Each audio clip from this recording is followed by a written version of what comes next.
नमस्कार दोस्तों, स्वागत है आप सभी का आपके अपने चैनल द रिटेल इन्वेस्टर में। गाइस, बात करने वाला हूँ यस बैंक की।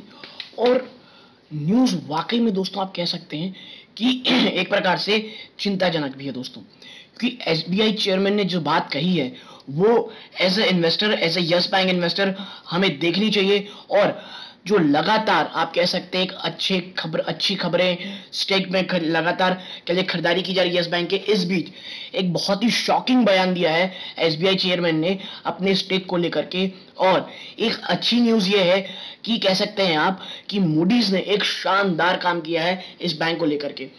क्या है पूरा मामला, क्यों ये बात चिंताजनक है और मूडीज ने क्यों इतनी पॉजिटिव बात कही है यस बैंक के लिए, ये तमाम चीजों में चर्चा होगी दोस्तों। वीडियो को प्लीज अंत तक देखिएगा, बहुत इंफॉर्मेटिव, बहुत एजुकेटिव वीडियो होगी। लेकिन आगे बढ़ने से पहले अगर आप इस चैनल में पहली बार आए हैं, प्लीज सब्सक्राइब का बटन दबा दें। वीडियो अच्छी लगती हो लाइक जरूर कीजिएगा। तो अब दोस्तों विदाउट वेस्टिंग टाइम सीधा लेके चलता हूं मैं आपको रिजल्ट की शेयर प्राइस की तरफ। देखिए, यस बैंक है, ताबड़तोड़ तेजी दिखा रहा है दोस्तों। स्टॉक पिछले सिर्फ अगर 5 दिन की बात करें, निचले स्तरों में एक समय में दोस्तों 15% भाग गया था, वो भी सिर्फ 2 दिनों में। ठीक है, 2 दिनों में 15%। और ये क्यों भागा था हमें पता है, क्यों भाई आपको पता है कि कार्लाइल और एडवेंट इंटरनेशनल ने इसमें 10% स्टेक लेने की बात कही थी। और इन तमाम अच्छी खबरों के बीच में एक आप कह सकते हैं कि बहुत ही एक डेंजरस खबर सामने आ रही है जो एसबीआई चेयरमैन ने कही है। आप देखें इधर, quite okay with lowering stake in Yes Bank to 26% by March 2023। मार्च 2023 तक यस बैंक में लगभग 26% अपनी स्टेक ले लेगी दोस्तों या एसबीआई। और अपनी स्टेक यानी कि वो सेल करने की बात कर रहे हैं मार्च 2023 में दोस्तों। अभी ये 22 चल रहा है, मार्च 2023 में यानी नेक्स्ट ईयर की कह सकते हैं आप शुरुआत में। ठीक है, तो ये बातें चल रही दोस्तों। और ये ऐसा क्यों कह रहे हैं, तो देखिए हम आगे चलते हैं इस मैटर पे। SBI chairman Dinesh Kumar Khara said on August 6 that the state-owned lender was okay with lowering stake in Yes Bank to 26% by the end of financial year 22 to 23 from 30% on June 30। देखिए अभी तक क्या है ना, 30% का stake है किसके पास, SBI chairman के पास। कितना, एसबीआई चेयरमैन नहीं बोलना चाहिए, एसबीआई बैंक के पास कितना परसेंट दोस्तों, 30%। और इस 30% को यस बैंक कह रहा है कि भाई हम इसको कम करते करते ना 26% कर देंगे जून 30 तक।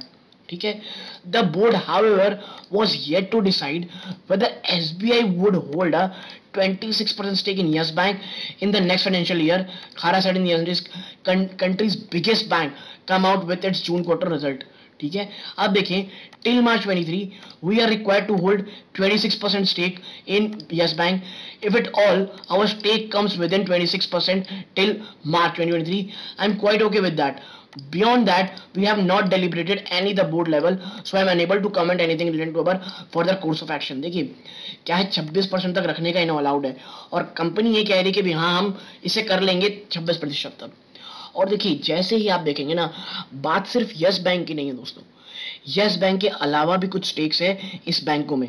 अगर वो भी अपनी सेलिंग करने शुरू कर देंगे ऊपरी स्तरों से, तो आपको एक दबाव, आपको एक बड़ी गिरावट स्टॉक में देखने मिलेगी। आगे देखें, एज ऑफ जून एंड ये जो जून क्वार्टर गया था दोस्तों, उसमें ये है एसबीआई 30% स्टेक रखती है in Yes Bank, ICICI Bank 3%, Axis Bank, IDFC First Bank and Bandhan Bank had 1 to 2% stake in this private sector lender. और आप कह सकते हैं ICICI Bank 3%, Axis, IDFC First Bank, Bandhan Bank 1 से 2% रखती है इसमें। ठीक है, आप देखिए, leading a consortium of lenders, SBI infused emergency capital amounting 10,000 crore in the distressed Yes Bank in 22। देखिए क्या हुआ था ना, जब राणा ने जब बहुत बड़ा कांड कर दिया था तो इमरजेंसी कैपिटल की बहुत ज्यादा जरूरत थी यस बैंक को, वरना ये डूब जाता। ऐसे में 10,000 करोड़ की इन्वेस्टमेंट की थी एसबीआई ने इसमें इमरजेंसी फंड के लिए। ठीक है, 2020 में जब ये बैंकरप्सी में पहुंच गया था। The embargo on SBI and other lenders to hold their share Yes Bank part of reconstruction ends in 2023। और 2023 में ये जो बाध्य थे लोग कि भाई आपको स्टेक रखनी है, ये इस बाध्यता से हट जाएंगे 2023 तक। तो उसके बाद आप देखेंगे कि एक बड़ी गिरावट आपको स्टॉक में शायद देखने को मिल सकती है। SBI, however, could potentially continue to maintain its holding in the Mumbai headquarter bank even after the embargo and on account of good return investment. ठीक है, यस बैंक और director chief executive Prashant Kumar told money control. और प्रशांत कुमार जी का ये मानना है कि भाई एक अच्छी इन्वेस्टमेंट होने के कारण शायद SBI इस पे अपनी स्टेक ना सेल करे और इसे रखे रहे दोस्तों। ठीक है, और मुझे लगता है ऐसा ही होगा दोस्तों। मुझे भी यही लग रहा है कि यस बैंक में SBI बहुत बड़ा स्टेक सेल नहीं करेगी। हाँ, बंधन बैंक ये सब लोग शायद निकल जाएं, लेकिन इनकी स्टेक उतनी ज्यादा बड़ी है नहीं दोस्तों। ठीक है, तो ये आप कह सकते हैं जो लगातार पॉजिटिव न्यूज आ रही थी यस बैंक को लेकर के, कार्लाइल ग्रुप खरीद रही है, तो ये एक मैं कहूंगा सेटबैक है जो एक निवेशकों को देखना पड़ेगा क्या मंडे को इस बात का रिएक्शन होता है कि नहीं। और आपको पता हो, अगर नहीं पता, कई लोगों को पता भी होगा लेकिन नहीं पता, बता दूं 2 दिन पहले ही मूडीज ने बड़ा शानदार काम किया दोस्तों। क्या किया है आप देखें, Moody's upgrade Yes Bank rating change outlook to stable. दोस्तों मूडीज ने इसका जो स्टॉक जो कह लीजिए इसकी जो आउटलुक है उसे स्टेबल कर दी। और क्यों, देखिए Moody's on Thursday said it has upgraded Yes Bank's rating while changing outlook to stable on the back of its equity capital rise plan। और जैसे ही दोस्तों राइस प्लान जो आपको कार्लाइल और एडवेंट इंटरनेशनल से निवेश कर रहे हैं, इसके कारण इसकी जो कह सकते हैं आप जो फंड जो ये मूडीज है उसने इसकी जो आउटलुक है इसे स्टेबल रखा है। ठीक है, आगे अगर हम जाएंगे तो आप पाएंगे that Moody's on Thursday said it has upgraded Yes Bank's rating while changing outlook to stable on the back of its equity capital rise.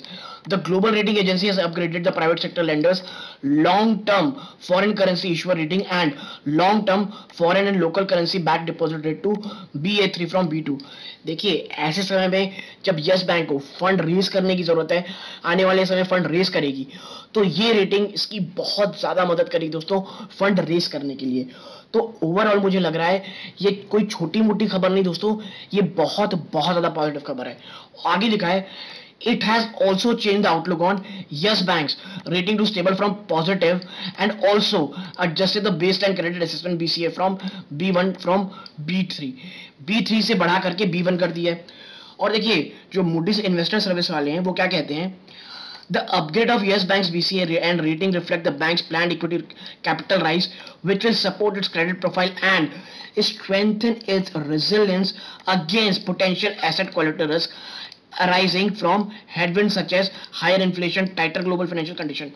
और देखिए मूडीज का भी ये कहना बहुत अच्छी चीज है कि ये जो फंड रेज कर रहे हैं ये आने वाले समय में जो आप कह सकते हैं जो इन्फ्लेशनरी माहौल चल रहा है, जो एसेट क्वालिटी रिस्क को लेकर के बातें हो रही हैं और जो ग्लोबल फाइनेंशियल कंडीशन चल रही है, जो टाइटल इतनी ज्यादा चल रही है ऑल ओवर द वर्ल्ड, ऐसे में ये जो कैपिटल है, ये जो मनी है इस बैंक को बुरे वक्त से गुजरने में हेल्प करेगा।